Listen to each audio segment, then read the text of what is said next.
Hello guys, welcome back to lucky Rekha channel. ఈరోజు మన recipe అయితే ఆమ్లెట్. సో ఆమ్లెట్కి కావాల్సిన వస్తువులు: గుడ్లు, కొద్దిగా కారం, లైట్గా ఉప్పు, కొంచెం అంటే కొంచెమే పసుపు, తగినంత అల్లం పేస్టు, ధనియాల పొడి, ఇంకా రుచి కోసం కొంచెం సాంబార్ పొడి. ఇప్పుడు తీసుకున్న పదార్థాలన్నీ పక్కకి పెట్టుకొని ఇప్పుడు ఒక బౌల్ని కడుక్కొని గుడ్డుని దాంట్లో వేసేసుకోవాలి.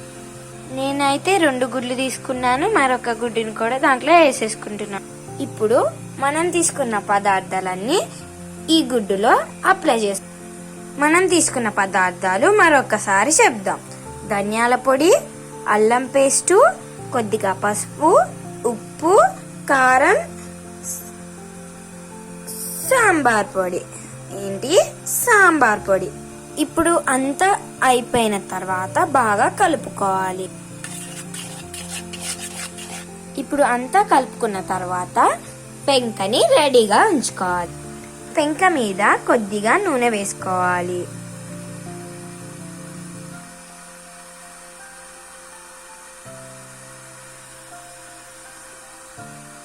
ఆమ్లెట్ తీయడానికి చెక్క గెంటని వాడాలి. అప్పుడు ఆమ్లెట్ చక్కగా వస్తుంది. మీ దగ్గర లేకపోతే స్టీల్ గంటని కూడా వాడొచ్చు. ఇప్పుడు మనం తీసుకున్న ఆమ్లెట్ కోసం పదార్థాలన్నిటినీ పెంక మీద పోసేసుకోవాలి.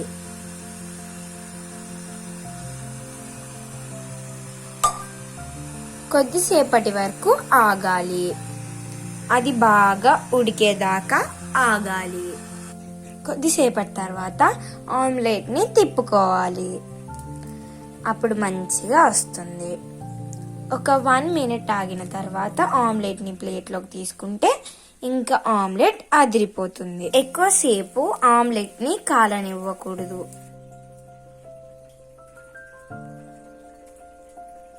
మీరు ఆమ్లెట్ తీసుకున్న తర్వాత పెంక మీద కొన్ని నీళ్లు చల్లుకోవడం మంచిది.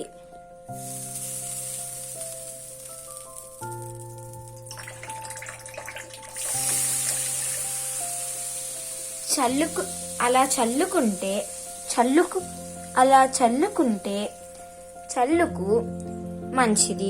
ఎందుకంటే ఎప్పుడైనా మనం దోశ కానీ ఆమ్లెట్ కానీ వేసేటప్పుడు పెంక రఫ్గా కాకుండా స్ట్రైట్గా వచ్చేస్తుంది. తర్వాత ఆమ్లెట్ ని